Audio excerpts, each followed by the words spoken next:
Bonjour à tous et bienvenue dans le cadre de cette première vidéo destinée aux étudiants de filière ingénieur niveau 3 et SIAC et qui a pour but de vous accompagner dans la manipulation des objets Active Directory.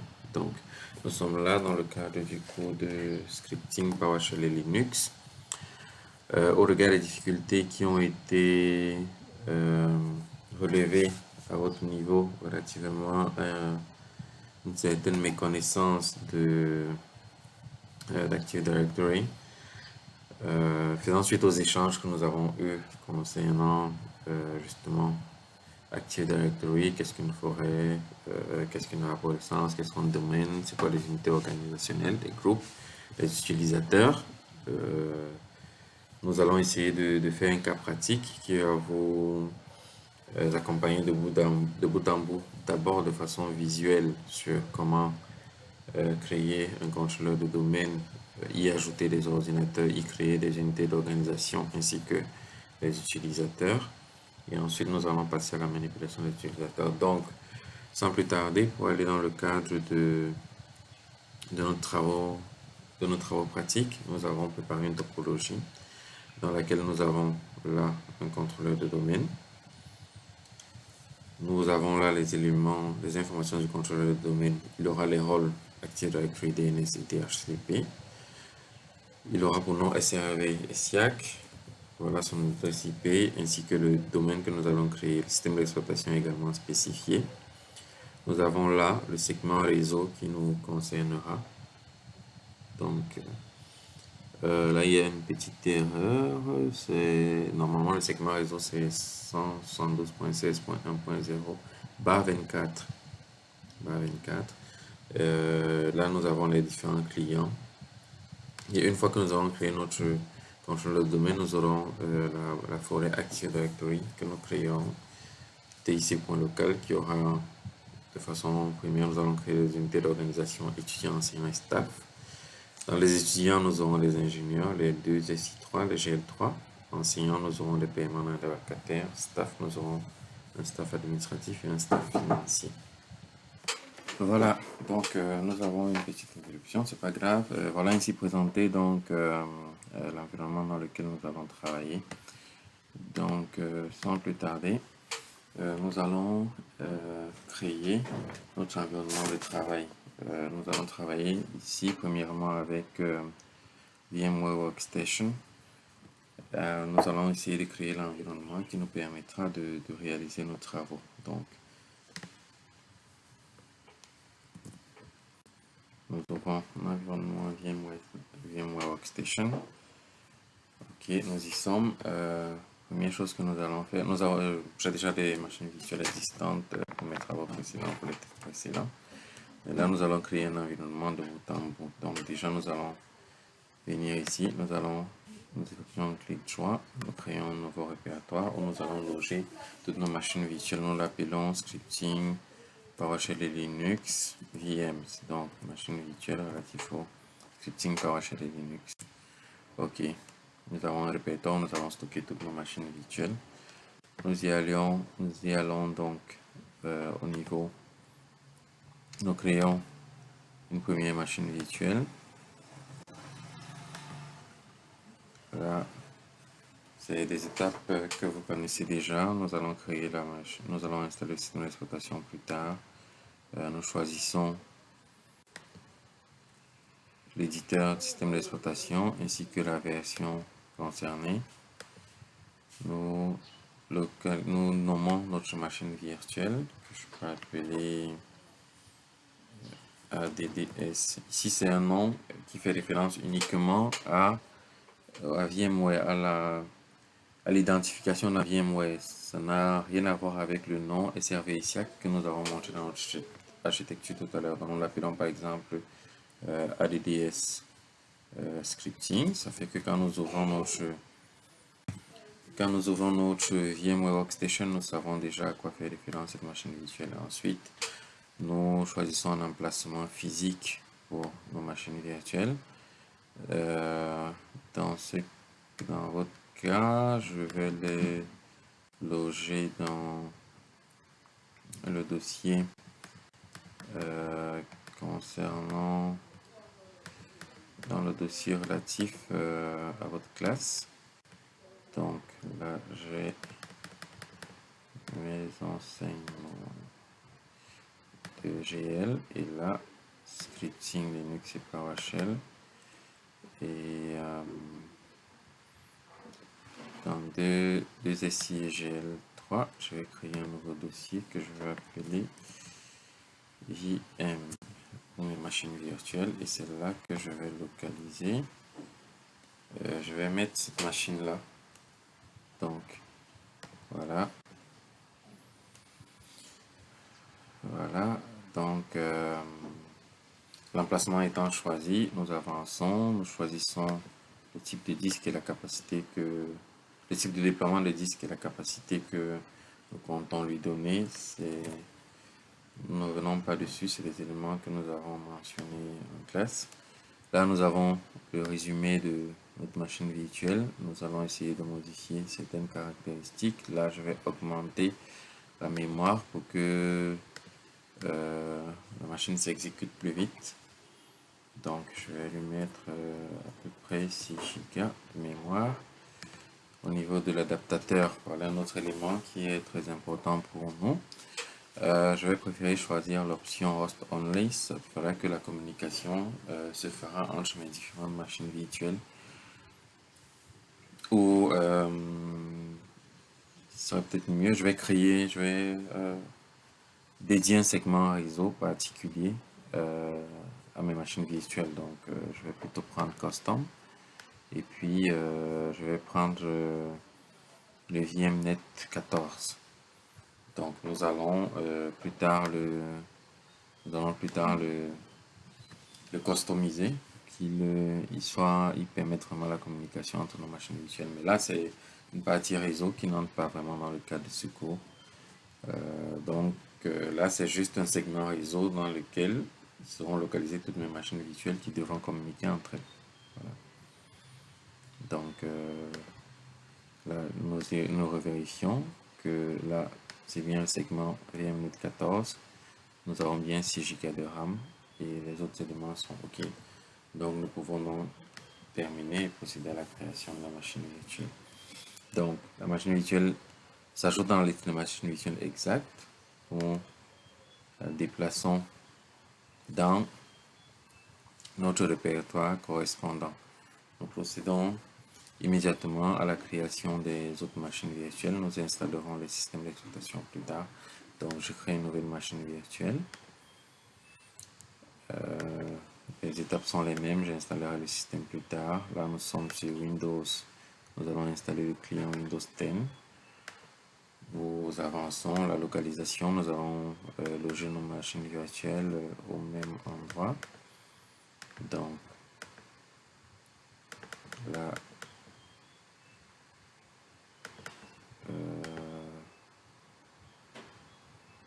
désolé, nous sommes au bon endroit. Voilà. Cette fois, nous y sommes. Donc, VM. OK. Ensuite, nous allons créer un répertoire particulier à l'intérieur pour Windows. Voilà, nous allons créer dans VM un autre répertoire que nous allons appeler Windows 10.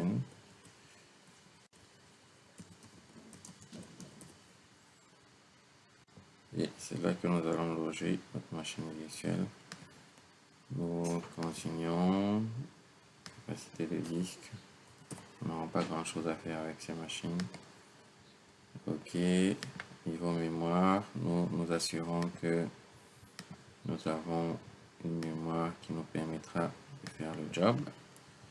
Donc, je préfère y aller sur 3 Go.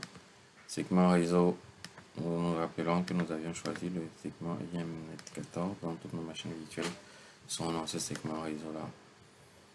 Donc, nous terminons. Et puis, nous allons procéder à nous déplaçons déjà la machine virtuelle dans le répertoire correspondant et puis nous allons procéder à l'installation des systèmes d'exploitation. Pourquoi nous ne créons pas directement les 3 machines virtuelles physiques? C'est pour éviter d'avoir à installer 3 fois le système d'exploitation. Donc, ce que nous ferons, c'est nous allons installer le système d'exploitation sur cette machine virtuelle, Windows 10, et puis nous allons la cloner pour reproduire les deux machines virtuelles. Ça fera que on aura une machine virtuelle dans un état déjà installé que nous allons dupliquer tout simplement. Donc, on y va donc, l'installation du système d'exploitation Windows Server 2016 dans notre serveur. Nous venons à ce niveau et nous allons localiser le fichier image, le fichier ISO pour l'installation de notre machine virtuelle. Là, nous cherchons le système Windows Server 2016 que nous avons là dans Lab ASR2. Voilà, nous y sommes. Nous avons 2 images de Windows Server. Bon, nous choisissons celle-ci. Et ça y est, nous avons là, ça correspond à avoir mis un CD dans votre serveur. Dans son environnement virtuel, nous utilisons les fichiers ISO. Et voilà, nous démarrons la machine virtuelle. Nous pouvons aller en mode plein écran.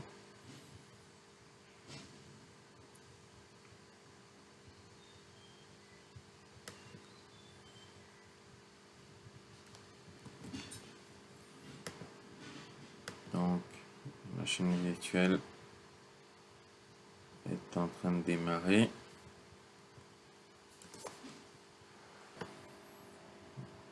Voilà.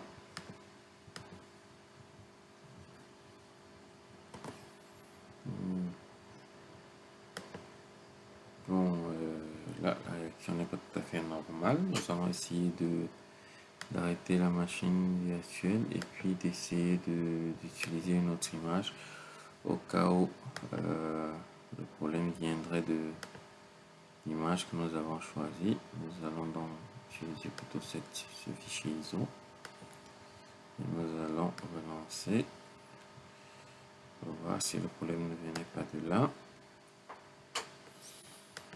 Donc, ok. Donc là, l'installation du système d'exploitation Windows Server 2016 est en cours.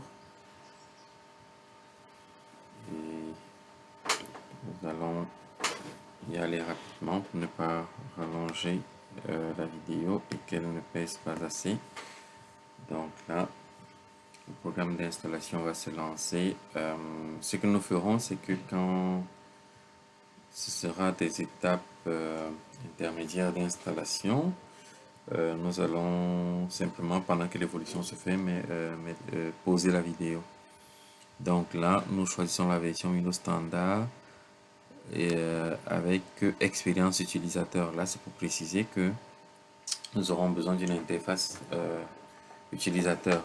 Si nous prenons la version standard sans expérience utilisateur, nous risquons d'avoir un serveur core qui bien sûr est nécessaire dans le cadre de notre cours parce que nous devons apprendre à manipuler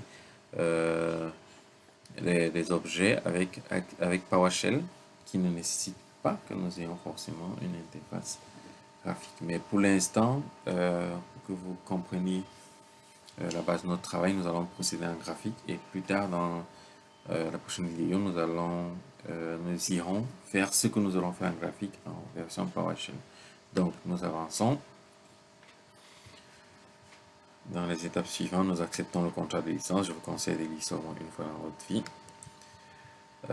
Nous allons personnaliser, nous choisissons le disque. Vous voyez bien que ça correspond aux 35 Go que nous avons provisionné tout à l'heure pour notre serveur. Nous allons allouer l'espace entier du disque pour l'installation du système. Et là, l'installation de notre système a démarré. Donc, nous allons mettre la vidéo à pause pour ne pas la rallonger. Et lorsque les étapes se rapprocheront de la fin, nous allons continuer. Ok, donc à tout de suite. Voilà, nous sommes assez avancés dans notre installation.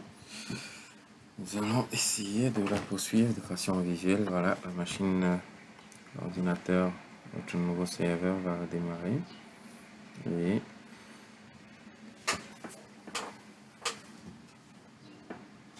nous allons poursuivre son installation.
Nous allons patienter encore un peu. Exécution. L'installation de notre serveur étant encore en cours. Là, si nous venons, par l'instant, si nous venons sur l'onglet SQL VMs, nous voyons que la liste de machines virtuelles avec lesquelles nous allons travailler, que nous avons jusque-là créé, apparaît effectivement. Donc là, nous continuons à attendre que notre installation se poursuive.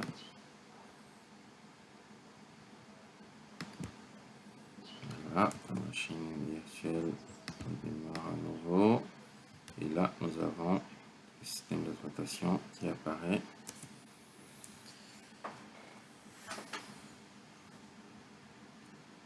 Dans une liste.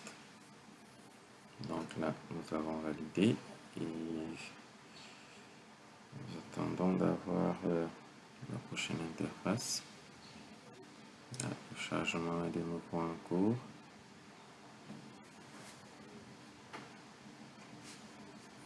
Ok, comme mot de passe, nous utiliserons mot de passe administrateur isiac@2022.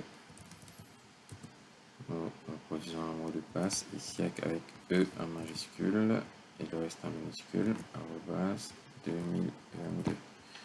Donc nous visualisons. Ok, nous devons nous en souvenir pour ne pas avoir notre serveur bloqué. Donc nous avons noté, mais bien sûr je ne vous recommande pas d'écrire ou de faire visualiser vos mots de passe dans vos travaux. Là nous sommes dans le cadre de vos travaux pratiques et c'est juste pour que vous vous en souveniez. Donc là nous avons le compte administrateur local du serveur et nous nous connectons avec le mot de passe que nous avons créé tout à l'heure. Voilà. Je répète, je ne vous recommande pas de visualiser votre mot de passe à chaque fois que vous le tapez.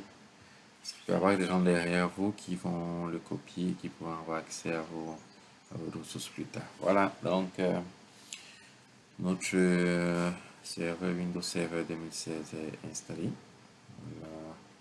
Voilà, son interface. Ce que nous allons faire en premier lieu, ce sera de l'arrêter et de le cloner. Avant de poursuivre, nous aurons une vidéo. Dans la prochaine vidéo, nous verrons comment effectuer les paramètres de base, donc renommer l'ordinateur virtuel, lui attribuer une adresse IP et procéder ensuite à nos installations de rôle, ADDS, DNS, DHCP, création de domaine, etc. Donc pour l'instant, nous arrêtons notre serveur et nous allons le cloner. Là, nous sommes encore dans la préparation de notre environnement. Pourquoi avons-nous besoin de cloner le serveur alors que vous avez vu un seul serveur sur notre topologie? Là, nous avons un seul serveur sur notre topologie, d'accord. Mais là, je vous rappelez-vous qu'il est question de vous montrer d'abord comment ça se passe de façon graphique et plus tard de voir comment ça se passe en PowerShell. Donc, je veux pour la partie PowerShell avoir déjà un serveur installé. Donc, c'est pour cela que je vais cloner ce serveur que nous utiliserons plus tard. Pardon, dans les vidéos qui auront trait à la partie en PowerShell. Donc, pour cloner la machine virtuelle, je vais venir au niveau de cette machine virtuelle. Je viens effectuer un clic droit. Désolé, quelques soucis techniques avec ma souris. Je viens sur Manage et vous voyez là, j'ai un menu clone. Donc, je sélectionne, suivant. Je voudrais savoir si je veux cloner la machine virtuelle dans son état actuel, bien sûr. Quel type de clone je veux? Un clone lié ou un clone complet? Je préfère un clone complet pour faire l'abstinence. Le clone lié, pour y accéder, il faut toujours que vous ayez un accès à la machine parente par laquelle le clone a été généré. Non, nous voulons un clone complet indépendant, donc nous y allons. Un des inconvénients du full clone, c'est que vous avez besoin de plus d'espace disque. La machine virtuelle clone occupera autant d'espace disque que la machine clone originale. Donc je vais également localiser un emplacement pour ma machine clone dans le même endroit. Donc là je reviens à ce niveau, nous disons là VMs et puis je crée Windows 10. Je peux dire que c'est le 2.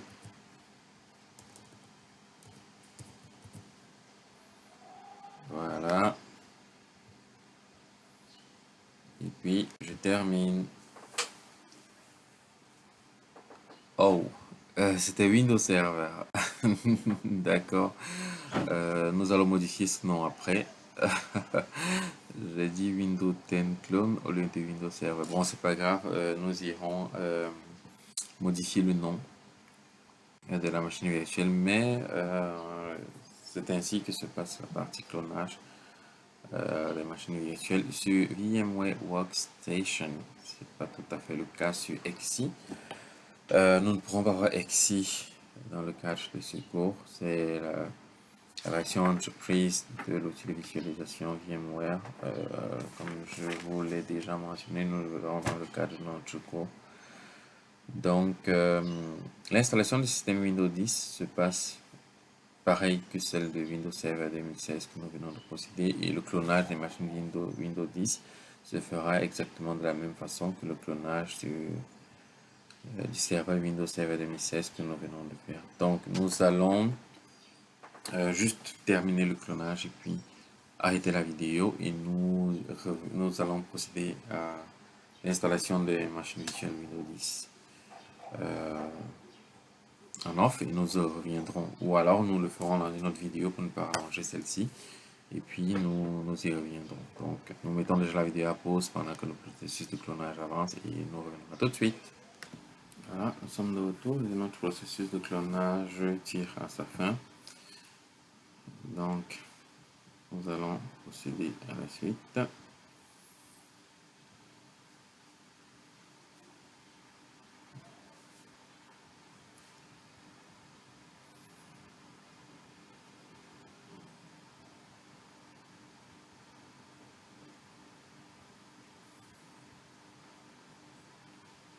Voilà, notre clonage est terminé. Nous pouvons fermer. Et voilà, nous avons notre clone. Est-ce que c'est pas génial ça? Donc nous le plaçons également dans notre répertoire correspondant. Et donc nous pouvons dans la suite procéder à l'installation de Windows 10 et ainsi qu'en son clonage. Donc là, la seule différence avec l'installation de Windows 2016 sera au niveau du fichier image à choisir. Donc choisissons plutôt le fichier image chez Windows 10 tout simplement, et puis nous pouvons procéder au démarrage de la machine virtuelle et donc à son installation. Voilà. Donc les étapes étant les mêmes que sur Windows Server 2016, nous allons simplement vous dispenser de cette partie-là. Puis nous entamerons la prochaine vidéo qui sera dans laquelle nous ferons les installations les configurations de base de nos machines virtuelles, à savoir renommer, adresse, etc. Donc, merci de nous avoir suivis. Nous souhaitons beaucoup de courage dans la suite de ce cours et à la prochaine vidéo.